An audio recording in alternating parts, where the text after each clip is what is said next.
Mboul les aliko avancé, aussi, ici, presque 4 mois déjà, il y a 2024. Ndeko, au Zawapi, par rapport à ba ambition et ba projet na yo, il y a 2024. Bienvenue sur Biso na diaspora. Biso na diaspora, tosolo na bosolo lelo, lobi soki tobongoni, Kongo na biso ekobonga o. Kongo na biso ekobonga o. Kongo na biso ekobonga o. Kongo na biso ekobonga. Congo ezali mboka, mais soko longoli batu ekomi nongaka zamba. Soki mutu ya Congolais nakati kuna milinga mboka pe ozaka ndengwana, mais soki mutu ya Congolais ekomi ko fonctionner ndenge mutu openda nzamba sala avec ba capacité nzamba tchana mutu. Mikila poto to kamwaka eza nango résultat ya mutu ya mutu. Bienvenue sur Biso na diaspora. Biso na diaspora ezali bongo podcast esalami na ndeko na bino Jean Dinsir Kouta Canada. Contribution na ngai pona Kongo na biso yango wana. Nazali plus intéressé na mentalité ya Congolais. Et particulièrement Congolais ya diaspora. Mboula et 2024 est déjà en cours et 4 mois déjà quasiment consommés. Ndeko na ngai oza wapi par rapport ya ba projection na yo ya 2024. Pona nini nalingi toka bolikambu oyo parce que en général culture na biso ba congolais ezali culture oyo ezali na manque ya notion ya bilan, ezali na manque ya notion ya évaluation. Yango tozali kosala les mêmes choses, les mêmes bêtises tozongela kango de père en fils, tozongela kango de génération à génération et voire même à la tête du pays. Ba gouvernement zo changer, mais on dirait que tous avons le même gouvernement où tous allez écouter les mères. Bandaka. Première année au pouvoir, on se plaint des mêmes choses. Où le gouvernement ça va 20 ans, 30 ans et ça là, il y a un problème. Tous ça la culture et évaluation. Avant à la grandeur de notre pays, ngana lingito bandangana à la grandeur de notre propre tête. Surtout biso batovani na mikila poto. Ndeko na ngai, nyonso toza ko lula ba infrastructure, ordre o ivana ozo reina bamboka tovandi moko ya raison ya réussite o tozali komona ezali notion ya évaluation. Otamboli mokolo mobimbo bani na tonti na pokwa o évaluer journée na yo. Lelo na accomplir nini? Pe o projeter journée à lobby na accomplir nini? Ba mécanisme na kotia pona atteindre ba objet na nga journée à lobby. Pe journée ngo o vivre ngo na pourquoi pe o évaluer les sous. Ainsi de suite. Une journée, une semaine, un mois, te koma na toute une année.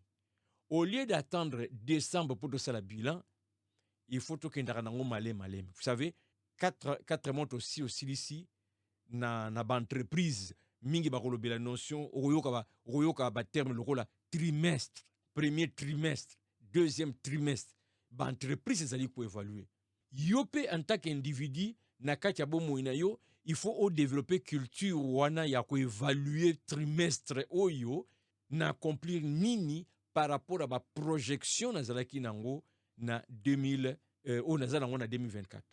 Sans pour autant na ya ko m'inventer awa, mais me présenter moi-même comme l'exemple de ce que j'ai dit, parce que nyonso nakabolaka comme pensée na biso na diaspora eza biloko nga moko d'abord naza ko appliquer na bomo enanga nazomona résultat nango pe sima nakaboli na ndeko na ngai soki nga mona saleli yango te nazomona te comment nakoza na courage ko conseiller nde bato mosusu basalela soki nga mona saleli na moni résultat te nakoki pe te kolakisa na moto mosusu.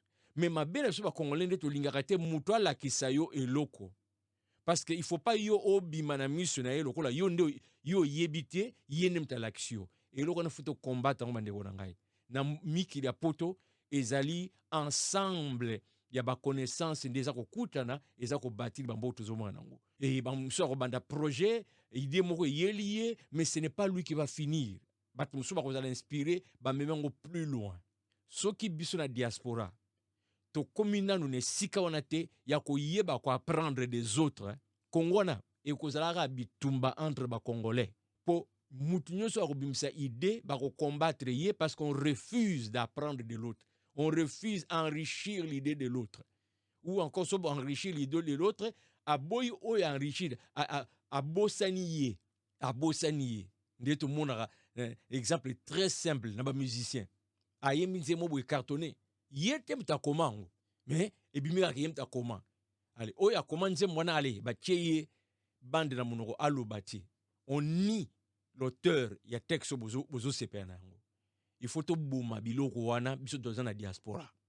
Zongi bongo makana lubi ngai moko na salela yango na famille nanga par exemple to instaura na bana na ngai rencontre une fois par mois pour na ko évaluer to accomplir moko na moko accomplir nini. Déjà na mois de janvier to ko vanda en famille mwana na mwana mutu na mutu apesi idée ya grande ligne biloko nini na accomplir oza na classe a bon en tout cas ngai o loko za nini nga suka vraiment diplôme na ngai boy omso bino nga so na sisi diplôme loko na zo sisi on a première moitié année deuxième moitié année na ça to kaboli ba idée mutu na mutu a consigner yango pe to bani ko kutana une fois par mois to évaluer olobaki année oyo olingi wa accomplir et l'hôtel.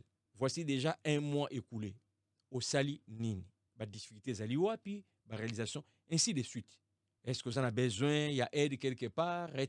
Alobi makamune si ma biso sur la famille totali toyoki totali kamoninga ça peut-être to pesi moi conseil kotoyo to encourager moi kotoyo parce que peut-être ba angai moi difficulté bon après je t'ai na mois de mars na ko sala l'hôtel mais je n'ai pas atteint. OK, pas to s'encourager et to pesi ne sous rendez-vous le prochain mois. D'ailleurs, semaine prochaine kanisi to zokutana. Enfin, tout ça rabongo mois après mois.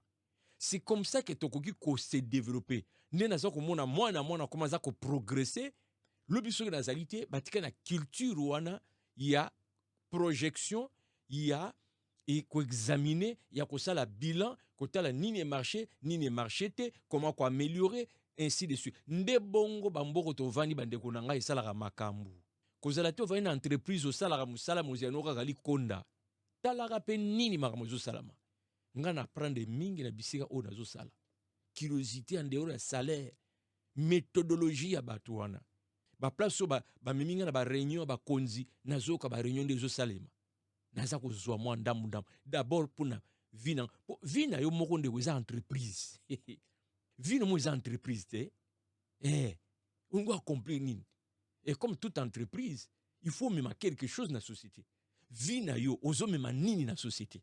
Yo individu ozobi manini na société to bimana na buzoba oyo ke ba boa rona ba nzembo parce que pesa ki mbongo et finalement on ne voit rien que tu apportes mitia lokola entreprise milobela ngai ane oyo na komemela mukili loko nini na ba capacité na yo bongo nde okoyeba pe notion na lobi ya lelo notion ya koyeba ko sala bilan to sali 4 mois donc trimestre liboso et sili zwatan mitala nanu yomoko okomi wapi famille na yo basi mwasi bana mobali bo préjutaki nini bo komi wapi qu'est-ce qu'il faut améliorer pe okoka kokota prochain trimestre avec ba résolution.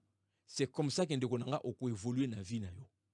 Mais soko zo le saka tana ba ya moto ndeni tara ba bora ndeni donc tala ba Facebook surtout ba Facebook ya futilité. C'est étonnant ndeko to za ba grand consommateur ba Facebook ya futilité. Et zo sala ba like zo ko cartonner na ndenge osaka na ti. Ba vu. Mais ndeko nanga biloko surtout zo ko consommer et zo ko contribuer en quoi na vie na yo. Comment expliquer que biloko wana ezozwa plus d'attention na vie na yo au évoluer tendeko. Et l'âge avance hein, l'âge avance. Ato lingite batwaye ba mbula na yo yo moko yebi mbula na yo. Kala mingi te soit liwa, kala mingi te soit retraite, kala mingi te soit bompaka ou accomplir eloko moko ti. Lelo na nga ki juste na réveiller conscience na yo, incorporer na vie na yo personnelle, incorporer na vie na yo familiale, notion ya évaluation, ya bilan autant dans la journée, dans la semaine, dans les mois, trimestre, l'année. Nde okomona progrès ya vie na yo nde eko changer bongo na yo omona ke vino obona sa makambu différemment na masse ya ba congolais nga sala bongo na moni résultat na bomo na nga ya bana na ngai ya mwasi na ngai na kabeli yo yango est-ce que na le biza mabe soki ete yo commenter yebisa biso OCP nango à quel niveau abonne-toi soko za abonné abonne-toi na ba chaîne oyo ekosunga yo na bongo pour soki bongo échanger bo moyeno pe eko changer pe sangwa kitoko lokola oyo ko gardango juste pour na yote partager kozala teka o a partageaka scandale bolumbu ya mutu ya welisi a partager zala pe oyo a partageaka sango ya malamu eke kosalisa mutu mususu moi contribution na ngai pona bo moyena yo ndeko na nga yangoyo nde tomonani mbala ya sima c'était Jean Dintsili Kouta Bongo Canada. Salela Bongo Nayo, Sala bilan et avance dans ta vie. À la prochaine.